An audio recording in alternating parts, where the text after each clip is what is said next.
Someone hurts you, and instead of saying something, you go so quiet that you almost convince yourself it didn't happen. You keep smiling. You keep nodding. You finish the conversation like everything's fine. And then you go home and stare at a wall for 45 minutes. Not because you don't care, because you care so precisely, so specifically, that you don't even know where to begin. So you begin nowhere. And the wildest part?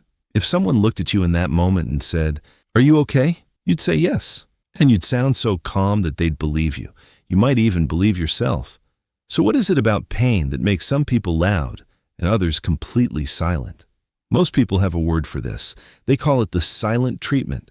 They call it passive-aggressive. They assume you're punishing someone by withdrawing. But for people who actually live this, that couldn't be more wrong. You're not withholding anything as a strategy. You're overwhelmed by something that doesn't have a shape yet, and your nervous system made a decision before your brain even caught up. Psychology has a name for what's happening here, and it has nothing to do with manipulation. Picture this.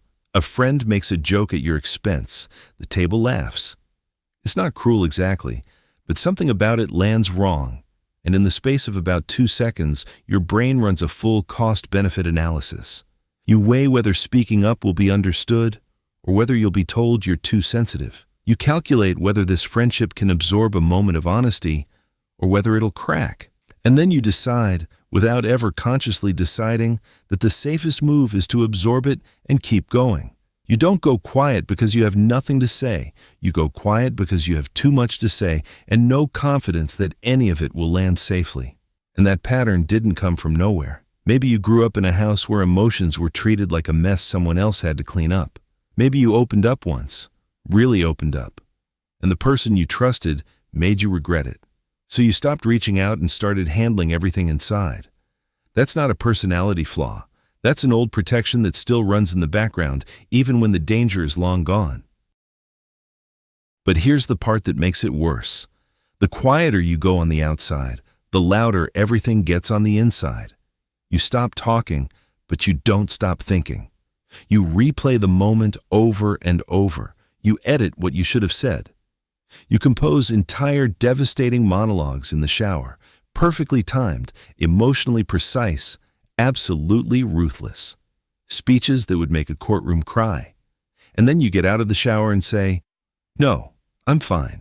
Meanwhile, the other person has fully moved on. They're watching a cooking video. They have no idea you're on paragraph 4 of a closing argument they'll never hear.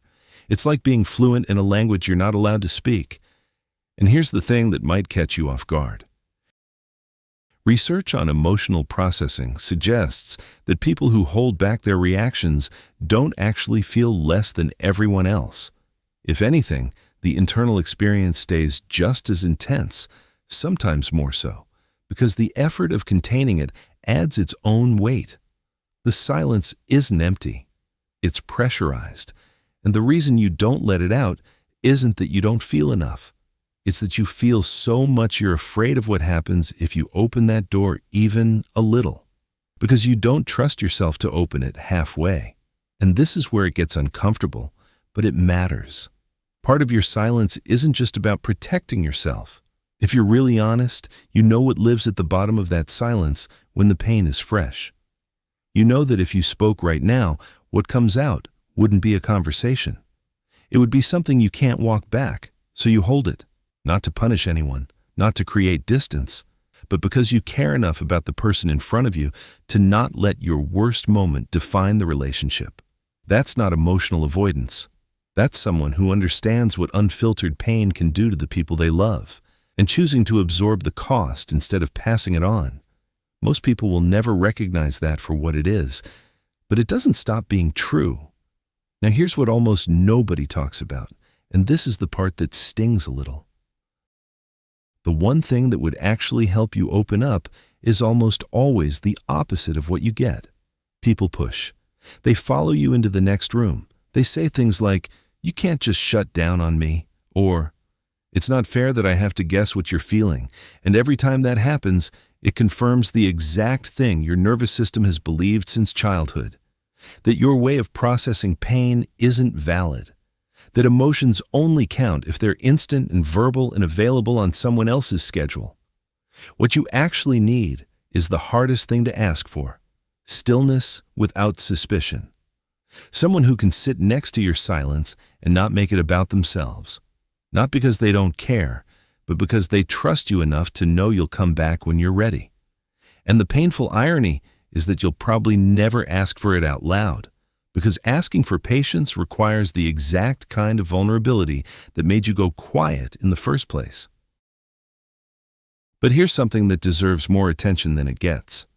Because you don't speak until you've turned something over 100 times, something unusual happens to your words when they finally come. They land, every single one of them.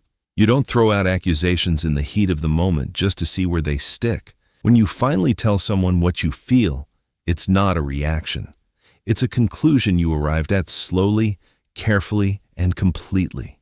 In a world full of people who say everything immediately and mean maybe half of it, you say less and mean all of it. The people who've been patient enough to wait for you to speak already know this. They know that when you say something matters, it genuinely does. That's not emotional unavailability. That's a kind of integrity that most people don't even know exists. There's one more layer here, and it's the one that changes things once you see it. Going quiet doesn't just keep pain in. It keeps connection out. You get so good at reading rooms, adjusting your tone, softening your edges before anyone even asks you to, that eventually people stop seeing someone who's struggling. They see someone who's easy, low maintenance, almost impossible to upset. And the cruelest part is, you start believing it too. You confuse the mask with your face. A friend cancels on you for the third time, and instead of being frustrated, you just think, it's fine. Someone takes credit for your work, and you shrug it off before you even notice you shrugged. You've been translating your emotions into silence for so long that sometimes the original feeling gets lost before you can name it. And that's the part that should bother you. Not that you go quiet, but that the quiet has started to feel like nothing when it was never nothing. The thing about this pattern is that it starts as protection and slowly becomes its own kind of loneliness. Not the kind where nobody's around, the kind where people are right next to you, but they're responding to someone who isn't quite you. And maybe you don't fix that with one big conversation. Maybe it's smaller. Maybe it starts the next time something stings and you feel the silence rising, and instead of disappearing into it, you just stay in the room for 1 second longer. Not to fight, not to explain, just to let yourself be known before you figured everything out. You don't have to be loud to be honest. You just have to still be there when it matters.